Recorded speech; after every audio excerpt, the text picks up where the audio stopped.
Leandro, você não acha, você que está tendo essa experiência com esse livro, principalmente, eu não gosto muito dessa esquerda e direita, acho que é muito, né, tem um limite ali que é meio vago, né, meio abstrato, assim, mas mesmo assim, se você pega, você não acha que a chamada direita não devia ter um papel mais atuante nessa questão do meio ambiente, em vez de só criticar a esquerda?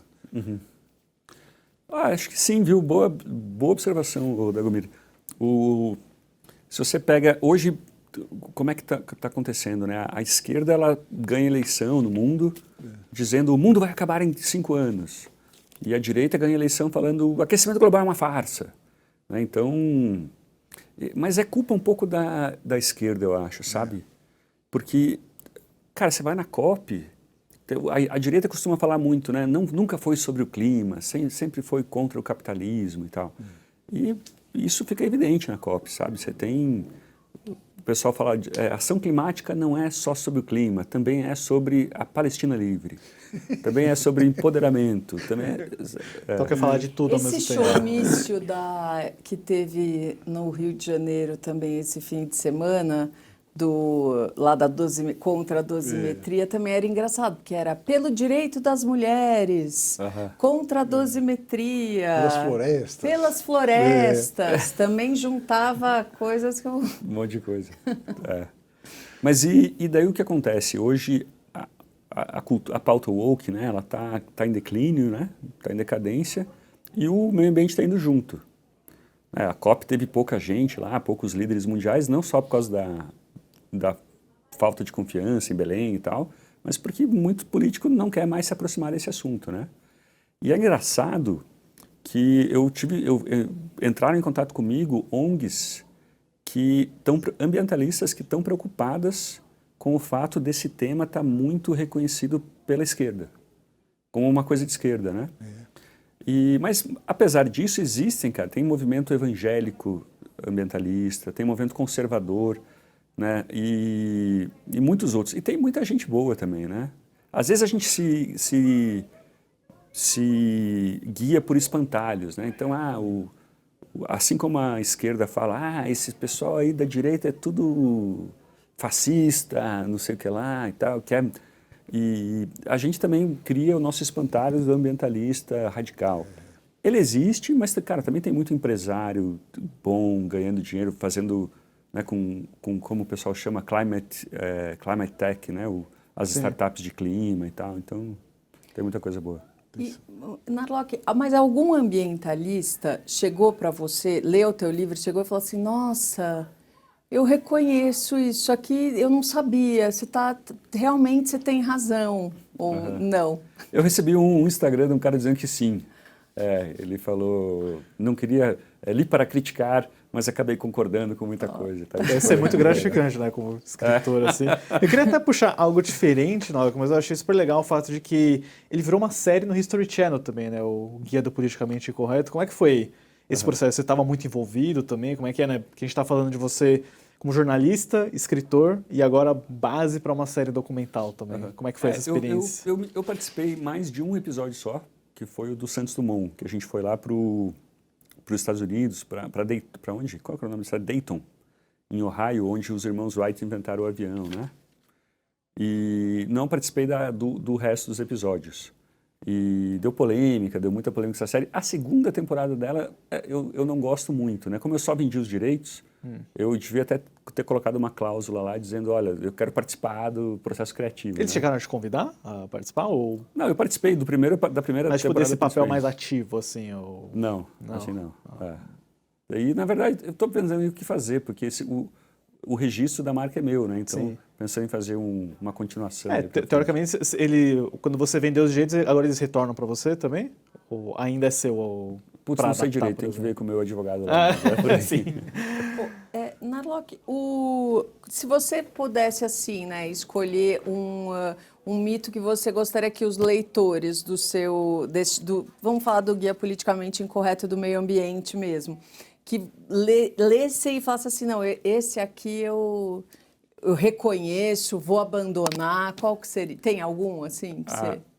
desses que eu coloco no O livro? que você coloca no livro, Vamos pensar, deixa eu pegar aqui. Não, porque tem, por exemplo, alguns surpreendem mesmo, né? A mineração na Amazônia, que é algo que todo mundo lida como sendo uma catástrofe. Sim. E daí, quando você vai ver, você consegue muito com uma área minúscula. Então, essas compensações, isso de você... que eu acho que hoje você coloca tudo em caixa, né? Então, isto é bom, isto é mal. E não é assim, né? A sacola, por exemplo, tem coisas boas, você tem que relativizar vários fatores. A mineração, eu acho que é uma que deixa isso bem evidente, né? Deixa eu falar de um antes, que Claro. é relacionado a esse, né? Que é o da bioeconomia, né? Que tem... O intelectual brasileiro adora bioeconomia, né? E fala que... não, quando você fala em Amazônia, parece que tem um chip na cabeça do cara que ele fala, não, a solução para manter a floresta em pé e o povo rico é a bioeconomia. Como que eles falam? Tem uma frase assim no Fundo Amazônia, fortalecer as cadeias de valor. Você entra lá no site do Fundo Amazônia, tudo é fortalecer as cadeias de valor e tal. Cara, olha só o que aconteceu com o babaçu. O babaçu ganhou muito dinheiro. Tem lá Noruega, Alemanha, Fundo Amazônia não para de gastar milhões por ano com a tal da correia, como fala? Como que eu falei? Correntes de valor do babaçu. Então só cresce, né? Esse mercado ele só cresce. Mas o babaçu, a produção de coco de babaçu só cai. Então daqui a pouco o mercado de incentivo ao babaçu, ele vai passar ao mercado de babaçu, entendeu? O mercado de ONGs está maior que o negócio, que nem o Olavo de Carvalho falava, que no Rio de Janeiro tinha mais ONGs para tratar de pessoas em situação de rua do que gente em situação de rua. E é impressionante, cara, porque esses dias eu vi uma ONG internacional importante, assim, conceituada, falando que esse caso do babaçu, os programas deles, eram um sucesso em ação climática. Como? Tipo, capturou carbono da atmosfera, evitou o carbono, sabe assim, as pessoas se satisfazem só mencionando, né, o lugar comum, assim. E daí, olha, eu até fiquei meio culpado, porque lá na COP, eu visitei um stand da Sebrae, super bonito, cheio, várias coisas da bioeconomia, e o gerente veio falar comigo, falar, porra, adoro seu trabalho, muito legal. E eu sou o gerente de bioeconomia do Sebrae. Eu, putz, tomara que você não leia o meu livro, então. Mas, assim, claro que a bioeconomia para algumas pessoas, ela ajuda, é ótima, né? Tem que explorar. Mas eu não acho que é suficiente para 28 milhões de pessoas, né? E uma coisa que talvez ajude é a mineração, né? Como eu digo, a mineração no Pará, ela ocupa 0,12% do território e gera 30% do PIB. Você vai ali para o sul do Pará, é um lugar verde, um monte de mata preservada pelas mineradoras, salários formais, né, empregos formais, gente ganhando bem, não é aquela miséria que a gente está acostumado no resto da Amazônia. Então, é um tabu, assim, sabe, um mito que faria um bem danado para o Brasil se a gente deixasse de lado.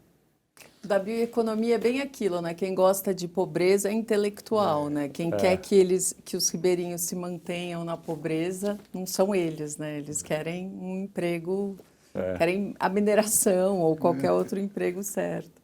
Mas você contou que se inspirou numa aula que você viu do seu filho, né? Para o seu filho. Pensando um pouco no futuro, você acha que está chegando o momento de tirar as crianças da escola, meu, e botar uma boa assinatura de inteligência artificial em casa, ensinar em casa? Porque as escolas estão falindo com esse processo todo de doutrinação. Cara, não sei.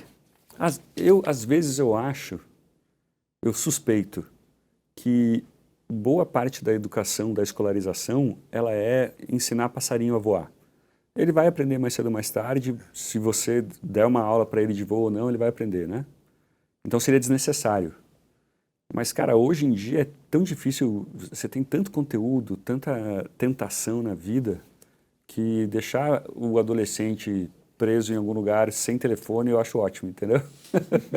E esses dias eu falei com um secretário de educação e ele me falou um negócio, eu estava falando sobre voucher e tal, e ele falou, voucher para educação não funciona porque pai não sabe escolher escola para filho.